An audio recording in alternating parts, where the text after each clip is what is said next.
সুপ্রভাত বন্ধুরা, আজকে তোমাদের যে রেসিপিটা করে দেখাবো সেটা হচ্ছে গরমকালের জন্য একদম উপযোগী। দেখেই বুঝতে পারছো, কাঁচা আম, সেটার একটা রেসিপি। প্রথমে কাঁচা আমগুলোকে ভালো করে ধুয়ে তার ভালো করে চোকলা ছাড়িয়ে আবার ভালো করে ধুয়ে সেটাকে লম্বা লম্বা করে আমি কেটেছি। কাটার পরে আবার আমি ভালো করে ধুয়েছি। ধোয়ার পরে যেটা করেছি, সিটি কিন্তু দিইনি, প্রেসারে দিইনি।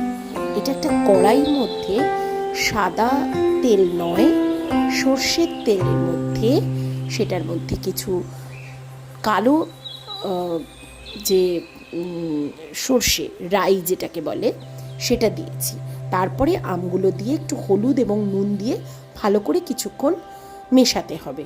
তারপরে যে যেরকম খাবে, সেটা যদি কেউ পাতলা খায় তাহলে অল্প চিনি, আমি যেমন আজকে একটু গাঢ় করেছি তাই চিনির পরিমাণটা একটু বেশি দিয়েছি, দেখতেই পাচ্ছ তোমরা।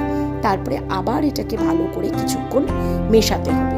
তারপর যে মিশে যাবে এটার মধ্যে একটু জল দিয়ে দিতে হবে। পাশে একটা তাওয়ার মধ্যে আমি একটু জিরে আর একটু শুকনো লঙ্কা নিয়েছি, সেটাকে ভালো করে একটু রোস্ট করে তারপর সেটাকে পিষতে হবে।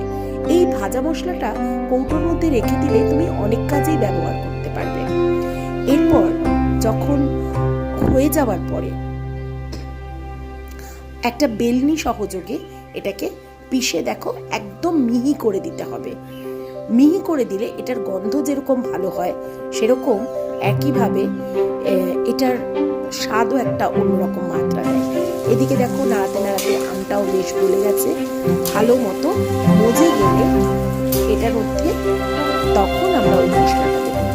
এই যে দেখছো এখন জলের পরিমাণটা, এরকমও অনেকে রাখতে পারে, এতে কি হবে, গরমে লুটা লাগে না। আমি আজকে যেটা করছি সেটা একটু গাঢ় করে করবো, দেখতেই পাচ্ছ ফুটছে। এটা এই অবস্থাতেও কিন্তু তোমরা নামিয়ে দিতে পারো, কিন্তু আজকে আমি এটা করিনি। এটাকে একদম মুজিয়ে দিয়ে তারপরে ভাজা মশলাটা দিয়ে দিয়েছি। এই দেখো, এই হচ্ছে চাটনির ফাইনাল।